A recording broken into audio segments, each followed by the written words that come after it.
Today's guest requires no introduction. It is Avnish Anand, ex-CaratLane CEO and the founding member of CaratLane. Walk us through a day in the life of a CEO of CaratLane. The way I always operated was that if I have the right person and that person has been given the right brief and that person has been explained why this is important and it has to be done, then I don't have to check on him every day. You get to do a little bit of everything in a vertical way, in a deep way. So your role was like, okay, this is what we need to do, figure it out. So can you just take us through? So actually, one of the best things which happened in CaratLane for me was that I actually had no background in any of the things which I did. Can you just explain a little bit what product management is? Product management is a function which brings together, the combination of the technology, data and consumer parts. My conclusion is that you have been more of a generalist than a specialist. How was your efforts into taking CaratLane from a 0 to say a 20 crore business, and how did that change from 20 crores to 100 crore turnover? There have been cases where I have been with a customer for 3-4 days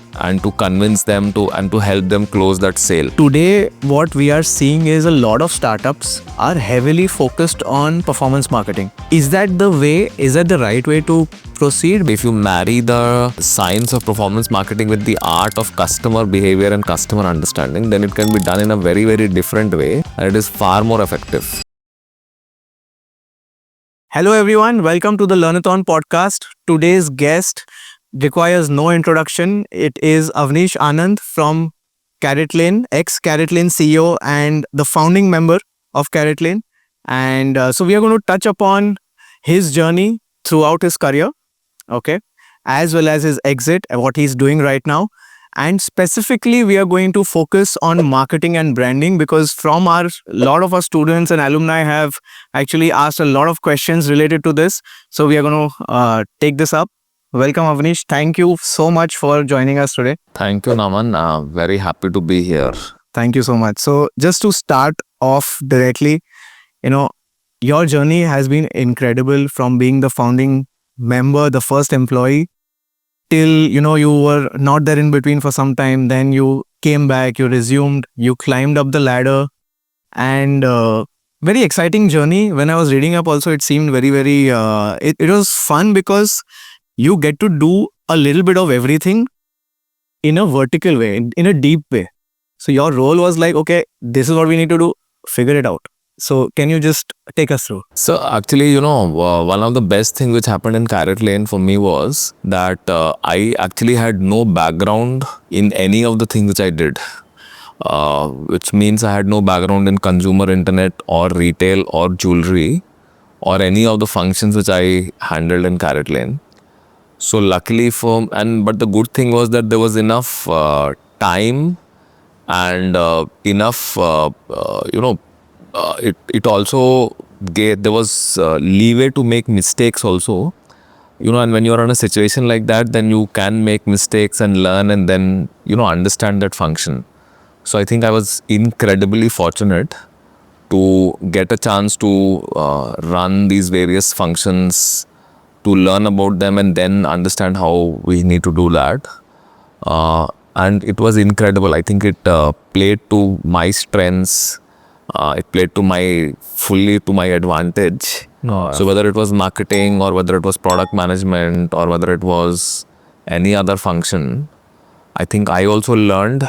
And then the people who worked with me actually were much smarter than me. So I learned from them also, because many of them had the background in that. Modest, but yeah. No, it's true. Actually, I didn't have any background in that. Yeah.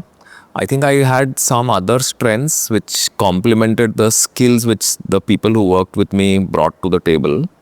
And I think that's how it worked very well. But the good thing was that because I was also thinking from a very grounds up approach, what sometimes people call first principles, that we were also not trying to copy anybody. And I think that is why in so many parts of CaratLane, we created our own identity and our own methods.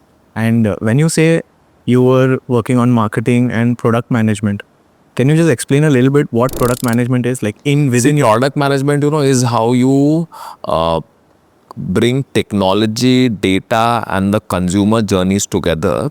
So the entire digital infrastructure which you create, right? Your apps, your website, your store applications, your ERP, your CRM, and how all of these work together. So the people who understand the requirements and design all of this, that what it should look like, are the product managers. And the technology people are the one who actually then take this requirement and actually write the code to create these solutions. So product management is, I would say, still a relatively new function, and a lot of people get confused with people who do the jewelry design, saying this is, but product management is a function which brings together, the combination of the technology, data and consumer parts. And it's a very important function today in any digitally enabled business.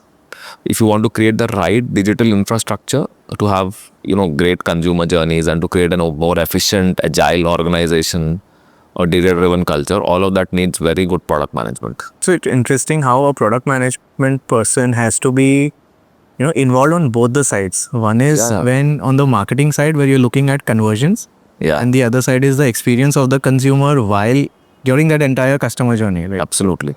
My conclusion is that you have been more of a generalist. Absolutely. Than a specialist. And today, even when I am hiring somebody, I have started looking at somebody who is a better generalist rather than a domain expert. So is that something that is changing overall in the market today? See, actually, I would not say that the world only needs generalists. You obviously need a lot of experts, right? Like you can't get a generalist to write code. You can't get a generalist to actually run marketing, right? You can't get a generalist to design jewelry, for example.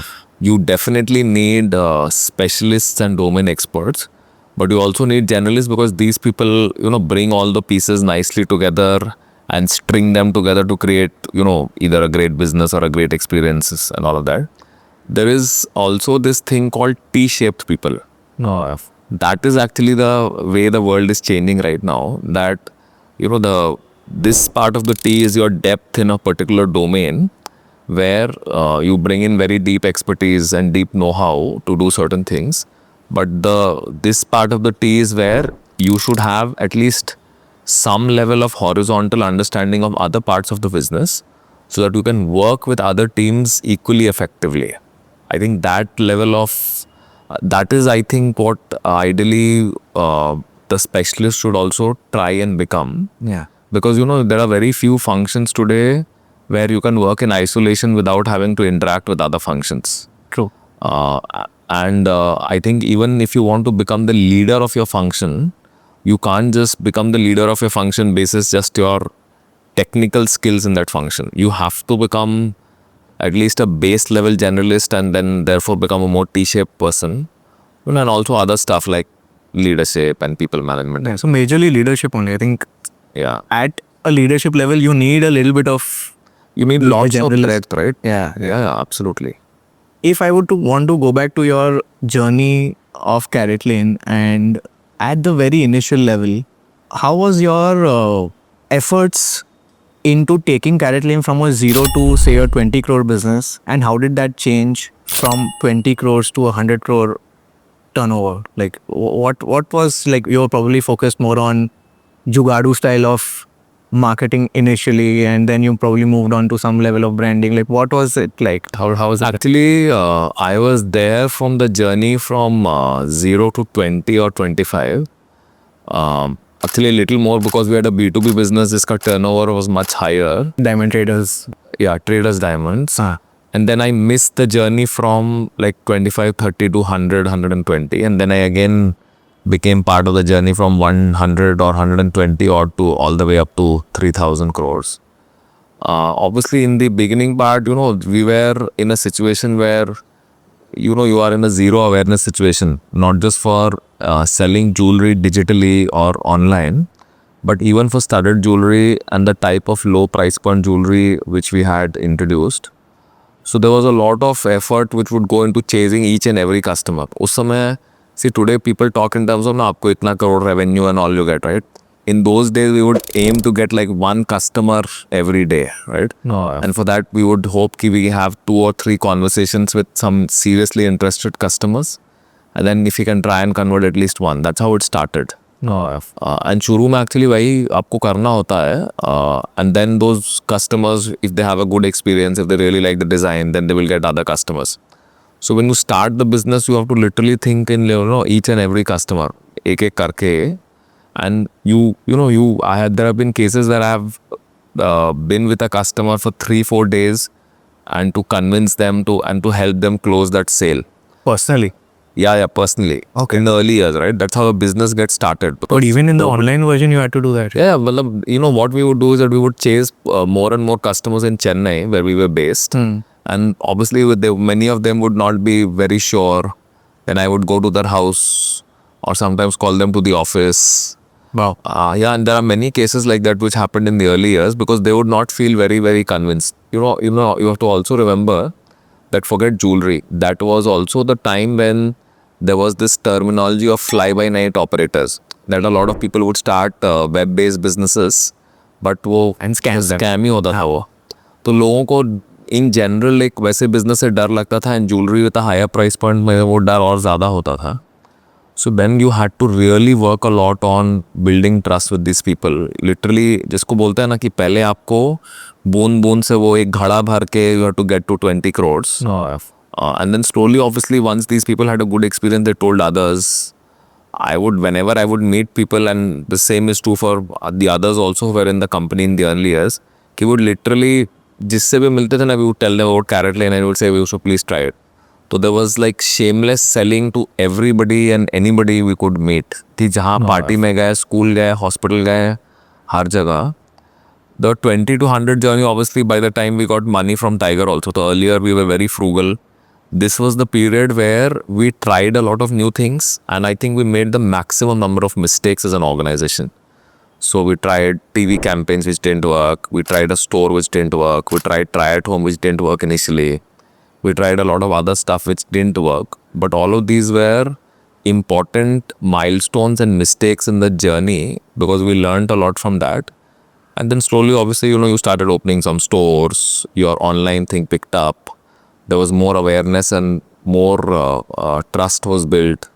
So dhire revenue started to pick up, obviously. We were obviously not profitable then. We were still investing a lot of money in the business. But धीरे क्या हुआ ना कि in this period एक तो general awareness about buying online increased. A lot of other things changed in the overall economy and the overall country. And plus other brands also came in. So in a way, there were multiple people who were trying to build this category together. And as more and more people bought, the jewelry was obviously very nice. The experience was good. So people then slowly started to trust us a little more.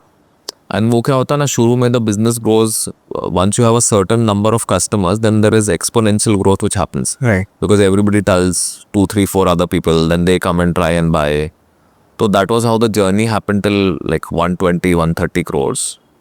And then there were another next set of levers which came into play after that. And I would say that was a journey up to say 700, 800 odd crores when we became profitable. So then a new set of levers after that post-COVID, which took us to 2000 or gave you a boom. So you just mentioned certain things like y'all tried number of things like try at home and like that didn't work at that point of time. So why is it working now? What changed? See, actually, क्या हो रहा था ना कि we were also not, I don't think we put in a lot of effort, to understand why it was not working. And our approach was also wrong. So we had not created a dedicated team for it. So sometimes the same guys would also be store staff. And होता क्या था कि Saturday को try at home customers also want to try at home. Saturday को store maybe people had to come. So then the store manager would obviously say कि नहीं, you stay in the store today. So then you have to cancel all the appointments which were taken for Saturday. Plus there was the same challenge with the inventory because it would carry inventory, but there also people would fight कि नहीं, don't take this inventory. So in a way, not only the effort to understand the problems and why people want to try at home, but we had also not committed to investing separately for people inventory, and there was a lot of work needed on technology also. Because you can't, it had to be real time information ki what inventory is available which can be taken, real time booking of slots, all of those things. movement of people from one try-at-home appointment to the other. So finally, we got 2 people to run the business. We hired 2 people. We took dedicated inventory. We built a separate team. And try-at-home में ये था ना कि either the customer will have like an incredible experience and they will always want to do try-at-home and they will keep telling others, or if they will have a bad experience, they will tell 20 other people. So till the time we fix this problem, that business could not have gone anywhere. So I think it was our commitment to finally say, no, we have to do this. And then to put all the right resources behind it, which finally led to its success. It just sounds so complex because how does the back end work? Like when you're, so is it like it goes pin code wise, the customers are displayed particular designs which is available in that area? So catchment wise, yes. But actually for try-at-home, it happens from a central location in the city. No. And which is why you need a little bit of a lead time for that. No. So the guy, they do a planning in the morning where all the inventory is organized and they know that, okay, I have to go and do 4 visits today. So they will carry the inventory for those 4 visits and some extra stuff also. And then they will go and they will have a proper route mapped out for that. So for all of that, technology played a very big role. Right. Because you have to block the moment you say, I want to look at these 5 pieces tomorrow. Then those 5 pieces need to get blocked somewhere in the system so that it cannot get sold to somebody else before that. And actually, it was a combination of technology, process, and also having dedicated inventory for try-at-home. Right. So I think that investment, क्या होता है ना कि jewelry business में या in any retail business, you are always thinking कि let's be very, very frugal with inventory. And let's not have dedicated inventory for this. What if it doesn't sell? You know, all those questions are there. And I think finally we had to bite the bullet and say we have to do this way. Otherwise, there is no point doing this. So initially, I don't know if I'm wrong, but initially based on the designs that I was seeing, this was years back, probably 2014, 2015 around, it just felt that the inventories that are displayed on the website, some of them are probably digital inventories and not actual inventories. Like, was there a mix? No, we always had inventories for it. Yeah. Okay.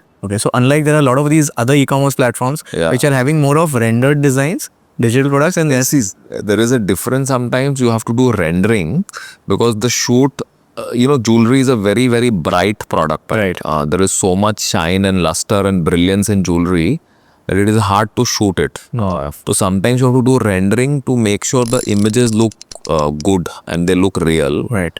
But it is not because you have not made the product. So for everything which you have launched, we have always had at least one piece which was there to shoot it.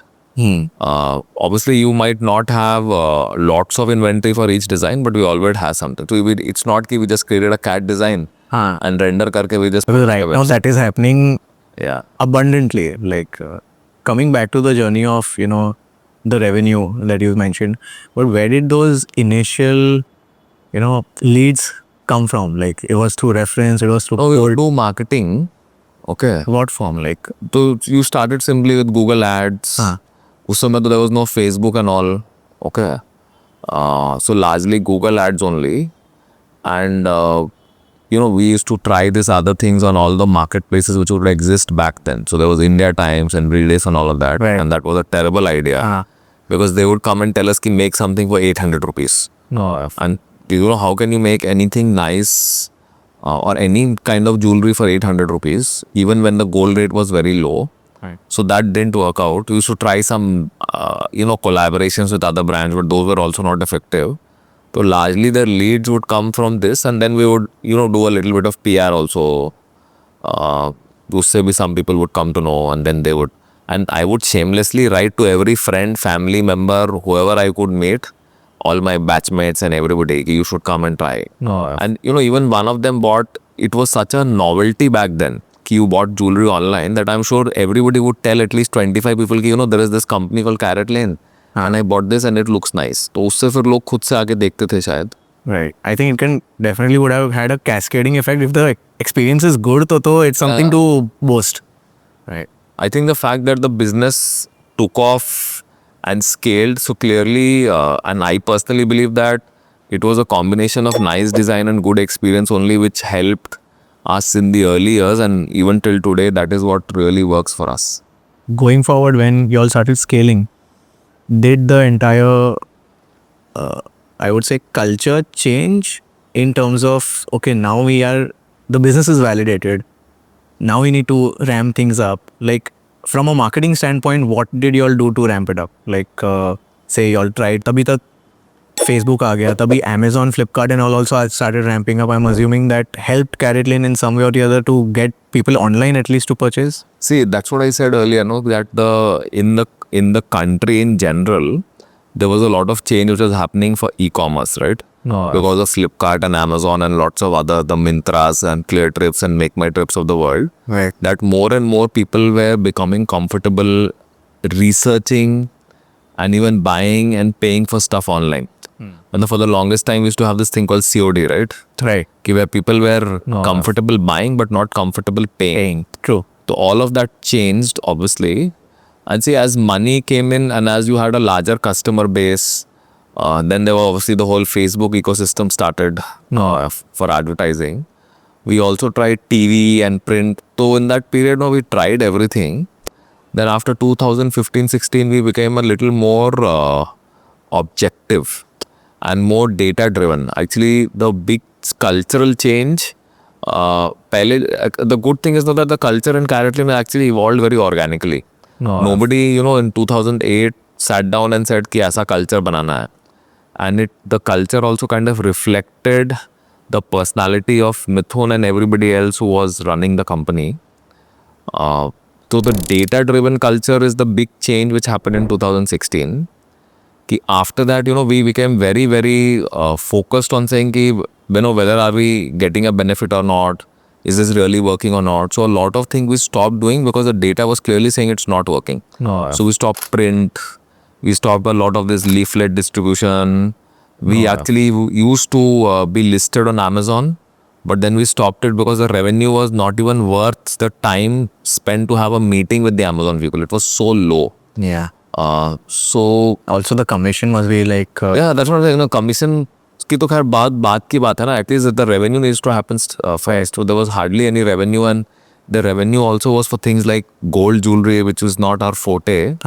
And then a lot of so one was the data driven culture which happened from 2016, and then we also started to put down a lot of operating principles कि क्या आप बिल्कुल नहीं करोगे, क्या आप करोगे. So simple things like we decided that we will not get into any category where we don't make a certain gross margin and where we don't have clear right to win on design. ये पहले क्या होता था कि you would do everything and anything. So then even principles of how we hired, how we opened stores, how we ran marketing, how we ran retention, all of those principles, and these principles were again based on a lot of data. This really started to happen from 2016. And from 2016, I think there, because 2016 में आपको business एक अच्छा खासा scale पे भी आ गया था, but वहाँ से again it grew at a very, very high growth rate. And I think all of these things really, really helped. Is it because of your own background of Indian Institute of Statistical Institute that you have? I'm a terrible statistician and I'm a terrible mathematician. Okay. And the reason I didn't go, I went and did an MBA because I was no good at ISI. The smartest people at ISI, they go and become professors at great universities. They become famous statisticians and mathematicians. Some of them have solved unsolved mathematical problems, etc. Gotten prizes and all. It is the people who were not good at ISI who would go and do stuff like what I have done. Even the others who would not go into academia would go into risk management, insurance, actuarial science and stuff like that. I think I was always good with numbers, and I had a feel that, I had this penchant ki let's look at data and decide. And I was comfortable with numbers. But I don't think, and actually, isme we never used any sophisticated statistics. Let me also tell you that. Most of the work was simple Excel work. It's not that, we were using some big data and all of those things to do many of these things. It was simple Excel related work for which you don't need to have any fancy, sophisticated understanding or education in data. How did this entire journey boost up after the investment of, say, Tiger and then the investment of Titan? Like, did the aggression come, or was the aggression always there? Like, see, there was, I would say more than aggression, there was very fierce ambition. कि ऐसा कुछ बनाना है, right? Tiger obviously brought a different approach. The venture investing world is very different. Titan brought a very, very different approach because with Titan, they will never, they are not like venture investors, right? कि कैसे भी करके business बनाओ. So there was a lot of focus on profitability and margin, etc. So very, very different approaches. And I think both of them added a lot of value in the journey of CaratLane. But I think more than anything, the biggest fuel was this deep desire, this fierce ambition to create, this something which was really remarkable, I would say. Right. So anything that you want to pick, okay, because of, say, Titan, these are the things that CaratLane really learned from. So there are certain things which we clearly see. Obviously, one is that just the association of the Tanishq name helped in building trust. No. Second, that they had great know-how in opening stores. Plus, they had a lot of existing, a large partner network which we were able to tap into. And these partners knew how to run jewelry businesses. So that really, really helped. The third thing, which also a lot of people don't realize, is that, your credit rating changed. So access to capital became cheaper also. It's not a small, insignificant thing. That's also important. And I think they also helped in, overall, they have built a large organization, right? So there are lots of other small things in terms of how you make decisions on different parts of your business, especially how you use capital. And I would also say they also pushed us to really work on improving our gross margins. And I think those are very, very important contributions to the success of CaratLane. Did it affect decision making in any sense? Like, see, decision making में थोड़ी तो आपको लड़ाई होती है, right? Because there are two different points of view, two different schools of thought. Sometimes, but it was to always get discussed and debated. Right. Sometimes the board would get their way and they would convince us or say nahi karna hai. Sometimes we would get our way. No. But I don't think it really stopped us from doing the thing which we wanted to do. No. They would sometimes, it would sometimes delay it. Not delay, but say, okay, you have to also prove so much before you did this. Or the amount of money we invested into something. But it never was a hindrance per se. So now, before we move to the core marketing topics, one thing that I want to know from you, that as you became the CEO of CaratLane, walk us through a day in the life of a CEO of CaratLane. So, you get up and you start your day by looking at how was the last day. No. In terms of numbers and everything, right? The second thing is that you already have enough priorities. Some might be short term, long term. So you have like 5 or 6 things which you are very clear that today I want to achieve this. No. So in the morning only, I would send out a lot of messages to people saying we need to discuss this today, or this is pending, I need to do this. So there is time which is clearly allocated, which is my own checklist of my priorities. Some would be, short-term activities, some might be long-term decisions, but my own set of priorities that I have to get this done today. No. And then, I would also spend a lot of time with people who wanted to come and talk to me. No. So there was always a lot of time for that. And this was something which was again, something which organically happened in the culture of CaratLane, that senior leadership, including Mithun, has always been very accessible. No. The reason we also did that because, as organizations become big, sometimes they lose the connection with their customers as well as their partners. No. And that is the biggest risk to a business. So I always wanted to stay connected to customers, frontline employees, even other employees in other functions, even the junior people and our partners. So I always used to have some time dedicated for people to have conversations with me, where they would initiate those conversations. No. So a typical day would be spent, there would be some review or some meeting, which would be like a regular thing, a weekly, monthly thing. No. Which would happen every day because, there would be business reviews and then reviews for different functions. Then my agenda items, I would have conversations with a lot of people. And then you would have these conversations with people. But one of the things which I used to do a lot is that, the role of a CEO is to make sure that there is great alignment in the organization. No. and everybody is aligned to what we have to do, which needs a lot of one-on-one conversations with people. So a lot of time goes into that, and that would for me would always be a priority, because the way I always operated was that if I have the right person and that person has been given the right brief and that person has been explained why this is important and it has to be done, then I don't have to check on him every day. Right. So if you do this effort one time properly to make sure that the right people with the right brief, with the right incentives has been explained the All importance. this just sounds too overwhelming now. एक दिन में कितना नहीं तो ऐसा नहीं है ना कि रोज आप 10 लोग से बात कर Right, right. You would talk to 1 or 2 people every day, 1 or 2 reviews. Then your own agenda items, you would have conversations with some people saying this needs to get done like this. And then 1 or 2 people would call you. But I was in my time at CaratLane, my day would start as soon as I got up and it would only end when I went to bed. तो कोई ना कोई आदमी आपको message call दिन भर करते रहेगा. It is not just कि 8 hours of work which is with proper calendarized meetings. Right. So the phone would keep ringing throughout the day and I would also keep answering it throughout the day, because that was always priority. Everything else could wait.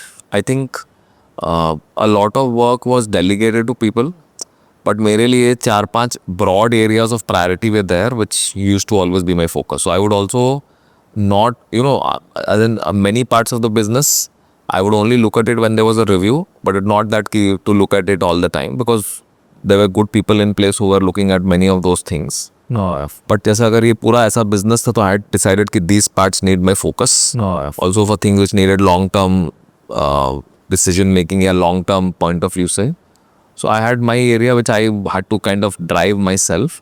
And other areas you just look at it in a review, and then as long as everything was okay, you didn't have to really get into it.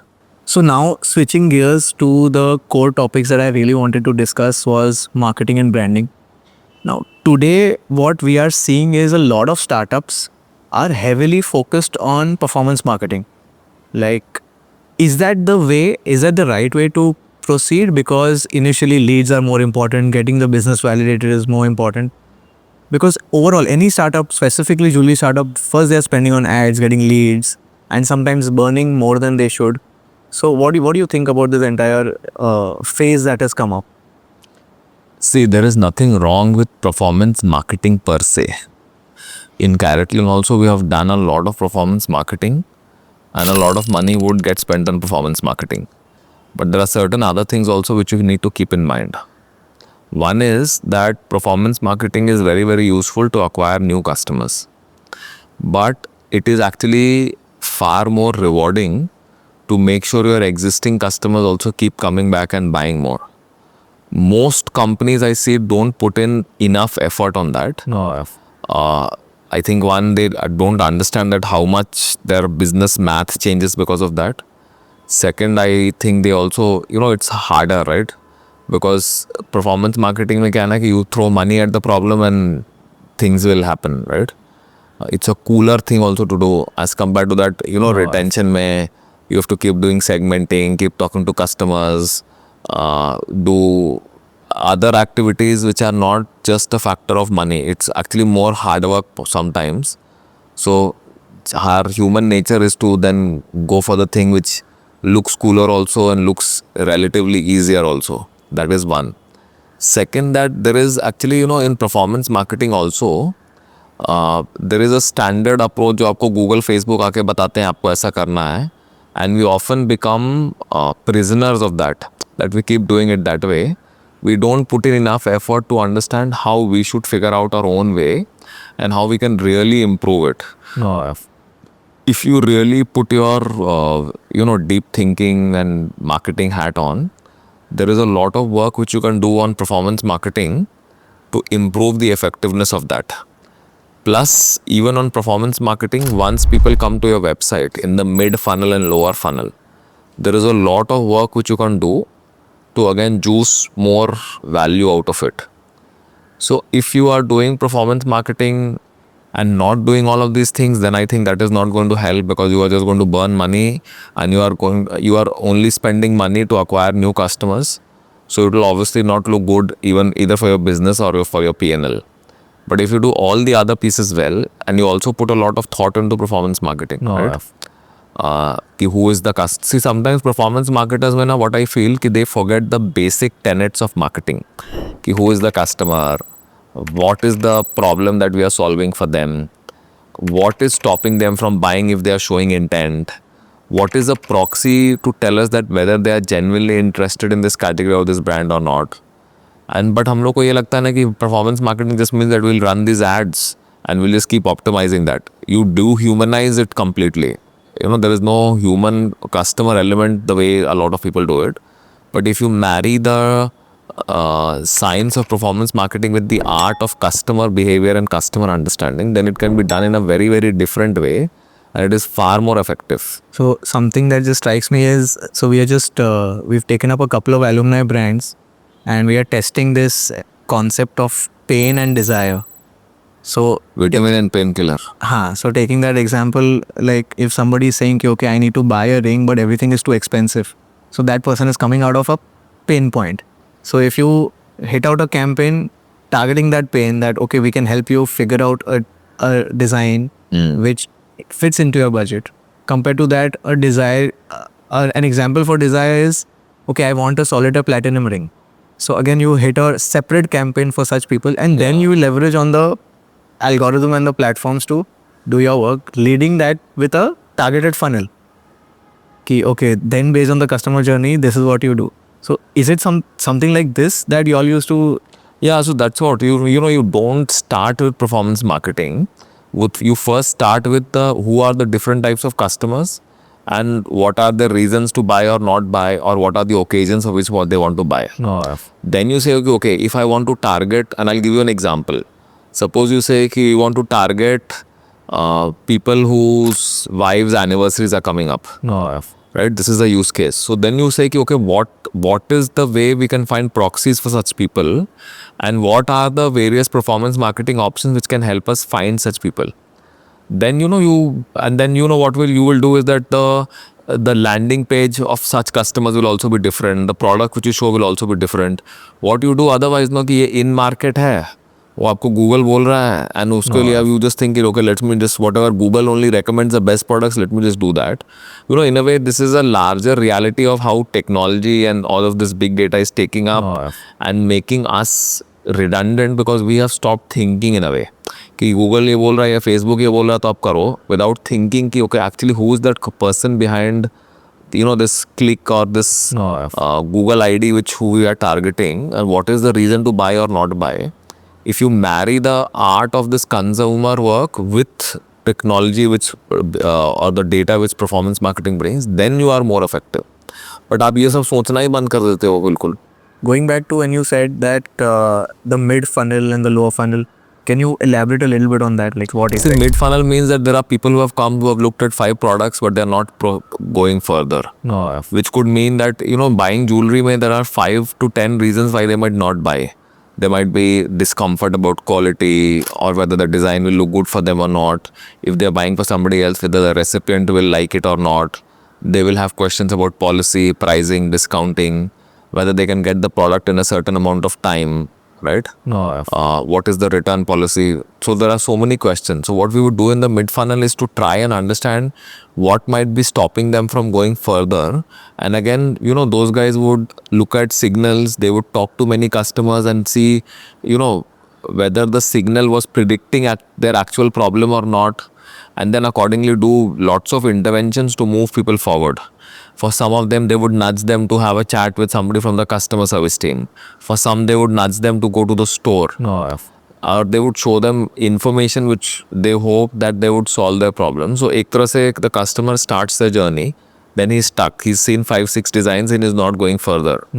So, they would study end-to-end journeys, talk to customers to understand ki kyun customers stop at this point and how can we move them forward. Lower funnel essentially mean that now the customer is very close to buying, but it's like an add to cart which is not checked out. So there again, you try and see ki what are the interventions which can help them solve. Yahan pe most of the interventions are by the sales teams. Ki if the person needs same day the product, can we send them to the right store?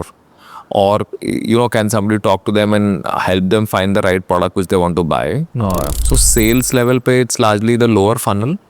And again, marketing product level pe action which is happening on the website, where they're still browsing or discovering, that is largely where the mid funnel lies. Like I'm assuming CaratLane developed its own Yeah, all methods and yes. tech behind it to do it. But are you aware of any platforms that help smaller and medium-sized businesses to do something like this? Actually, इसमें ना उतना tech का बात नहीं है. Like I'm again saying, the tech is simple. It is how you think of your problems, and this if you have to talk to customers, you don't need any technology for that. Now you can start talking to customers to understand what your problems are. Right. As your business scales, as your understanding becomes more and more sophisticated, then you can keep adding technology, and there's enough technology in terms of very, very good analytic solutions, retention tools, CRMs, everything is available.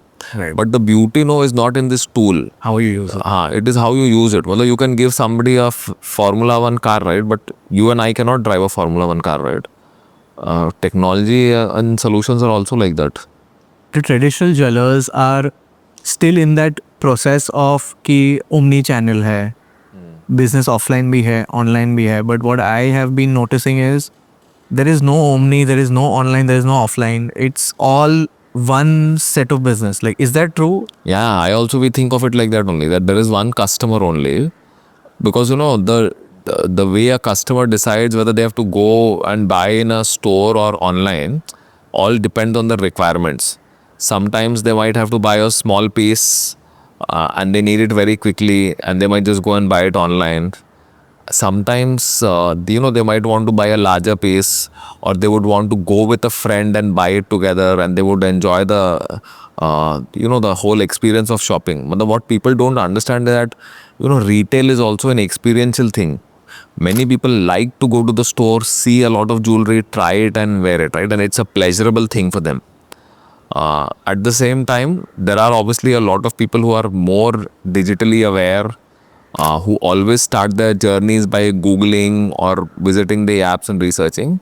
Some people still don't do that. They prefer going to the store directly. So there are, I think, two extreme ends where some people are very, very digitally savvy and some are completely not. But the large portion in the middle is very, very homogeneous in that sense. Right. That depending on the requirement, they would do online or offline.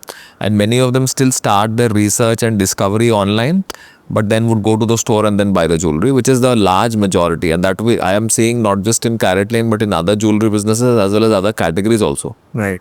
No, even we are seeing that. In fact, like those people who love to come and visit the showroom also are first checking it out. People come like this here with the phone saying, "ये product आपके store में है." Because what we have also done, we have made it very easy for people to know कि if they like a piece, and if they like it in a certain metal type and diamond quality and ring size, किस store में available है वो. And अगर उनके पास वाले store में नहीं है, they can request for it and it will come to the store also. Right. So you want to make sure if somebody really likes something, then make the process of buying, paying and delivery very, very easy. So basically it's just a blend now. It's just one system altogether. Now, taking this a little further, more customer focused is the need of the hour. I read your Medium blog on JTBD, jobs to be done. So can you elaborate a little bit on that front? See, JTBD is a marketing framework which was put together by this now dead professor called Clayton Christensen from Harvard, where his whole argument was that people don't buy products for their functional benefits. They buy products because they are trying to solve a problem in their life, and their problem is that they are seeking to make some progress either in their emotional state or in their social state. And if you start to understand products like that from the demand side, that what is that the customer is really seeking, what each are they trying to solve or what problem are they trying to solve, then the way you create your solutions can be completely changed accordingly. So for example, what we found was that when people gift jewelry, more than the value of the product, what they are trying to communicate to the recipient is the thoughtfulness, the mindfulness, the attention, The emotion. the emotion which they have for that person. And where we saw that, people, even though they were giving a jewelry for 30,000 rupees, they would still always make the effort to write a note which was personalized. So that jewelry के अलावा वो note भी बहुत ज़रूरी था. And most people would keep that note also. And they would often say कि that note was as valuable as the jewelry, but often it would get lost, which is why we created the whole solution for postcard. Ki that person's emotion when they were giving that jewelry to you for whatever occasion was there, ki it can be saved for eternity and you can relive it. And we have all gone through that, right? So because यहाँ पे the point was that somewhere, that feeling which that person had for you, they wanted to really show it to you. And you also never wanted to lose that, that emotion that person was feeling, which cannot be captured in the note also, which comes across in that video, right? So that is how JTBD works. And we actually started to transition, I would not say transition, but add this whole extra layer of JTBD to how we were doing everything, so that this could then become another big lever of growth for us. Right. Because then you are competing with everybody very differently. Everybody is still trying to sell a product, but we were now saying ki we will solve a problem for you, which is very different from saying I will just, sell you a piece of jewelry. But in fact, I just found this so powerful that in a way it becomes like a theme around the business for that particular It's a wrapper around the business. Ki the core product around you can create this experiential service layer, which really differentiates your offering. And it will align all the departments also to just believe in that. This is what needs great alignment for JTBD to work. Right. क्योंकि अगर JTBD इतना आसान होता then everybody would have done it. The reason most people don't do it, either they have not heard of it or they don't believe in it, but also it is very hard to execute. So coming back to the entire journey of the customer, campaign से वो discovery होता है. Today we just spoke about retention, how important retention is. Even from a marketing point of view, retention is important because, like, based on my research, the cost of acquisition of a jewelry customer in fine jewelry is almost 15 to 25,000 ka range mein. And when you're targeting a budgeted jewelry concept, single order se wo profitability aayega nahi. Gross margins will also be like Yes. So what are a few of these retention techniques from a communication point of view? Like, where do you, what steps do you take to ensure that the customer is coming back to you again and again? See, one is that you have to first understand ki what are the occasions or reasons of which they buy jewelry. And actually, we would think not only in terms of jewelry, but any high value discretionary purchase, which means ki if you had got a promotion and you want to celebrate, so that for me is a jewelry buying occasion. Bhale aap you don't buy jewelry for that, you might go and party or go on a trip or buy a watch, but it doesn't matter. Any moment of celebration is a opportunity for us. So we would try and capture as much data and predict ki they would have these other celebratory occasions. So the timing is very important for you to say, okay, this is a good time to chase them, and then accordingly communication has to be very relevant. The second is that jewelry is also an impulse category. Sometimes you will just buy without any reason. So then you have to keep launching interesting designs, which makes people interested in coming and browsing again and again. भले वो खरीद नहीं रहा है, but you want to keep them engaged with you. Third is that other than jewelry purchasing, you have to engage with them even otherwise. Which means you give them gifts during Diwali. You celebrate their birthdays in the store. You cut a cake. You tell them कि अगर आपका jewelry का polish कम हो गया, you bring it to the store, we'll clean it for you. So you find other ways which are not purchase occasions or celebration occasions, but you stay connected with them.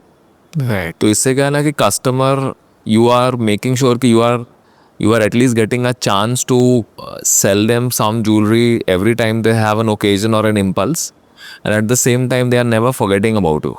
Which means every time they think, I want to spend 20,000 rupees on something, they will always think about you. Just by doing that, your chances of retention increase significantly. Right. True. Very true. In fact, I have always noticed CaratLane firstly comes out with so many collections. They have any occasion, big or small, like extremely micro also. And there is something for that. Even those micro, actually, if you, जो बड़ा occasion है, उसमें तो सब कोई chase कर ही रहा है customer को. मतलब nobody will leave a Diwali or a Valentine's or Akshaya Tritiya. Right. But if you have to win, you have to find smaller occasions जहाँ पे there is going to be less competition and you can make yourself even more relevant. Getting a lot of customers into your campaigns and For example, opening a store is done by a customer, and lot of these Instagram posts, Reels also, yeah, a lot of videos, lot of reviews. user generated content. Yeah. It is also a part of a strategy. See, one is that from the very beginning, we have never believed in celebrities because we feel the real hero is the jewelry itself, the design, right? No. Second, we have also realized that these celebrities or these brand ambassadors, they don't help in building any trust. They can help in building some desire, but not in helping building trust. The real trust, like I said at the beginning also, right, that when a customer buys and they tell other friends or family members that I bought this jewelry from CaratLane and the design is great and I had a lovely experience, that does more to convince other people than anything else.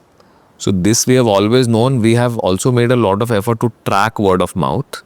And we have also seen that, happy people sharing videos is actually the real test of customer experience also, not NPS scores. So all of these pieces को अगर आप connect करोगे, then we realized कि if we are doing such a great job on experience, then we should be able to get a lot of very good user generated content. And the best way to convince new people to come and buy is to use this content only. And we used to see that when we used to post these videos on our Instagram handles, they would get better traction than some of these influencers also. The influencers are only good to create good content, but they don't help in, they can get you reach, but that reach doesn't lead to business because there is very little trust. Because every customer knows कि ये पैसा लेके कर रहा है. So which is why, and we realize कि Google, Facebook पर dependency high है. इसी कारण आपका marketing cost बढ़ते ही रहेगा. So the only way to counter that is to really go after acquiring new customers through user generated content and through referral and through word of mouth. So then we have, been at it for a while now to keep working and keep building that piece. But how do you track word of mouth? There is no easy direct way to track it, but every time you talk to a customer, you ask them कि आपको किसने बताया इस brand के बारे में. So then you track gifting orders because every gifting order is like anyways a word of mouth. And उसके अलावा so basically if you talk to enough customers and you ask them how did you come to know about the brand, and then you also look at how many people are writing reviews, how many people are posting on Instagram, and how much how much reach or engagement those posts are getting. तो ये सब को आप अगर track करोगे तो आप actually word of mouth में ना you will never get an absolute score, but if you want to look at it as a trend, then you can get a good of sense कि whether मेरा word of mouth और strong हो रहा है या नहीं. Last 2 questions that I have is, in a way, changing because of AI. Firstly, is it true or not? There is obviously certain things which will change with AI.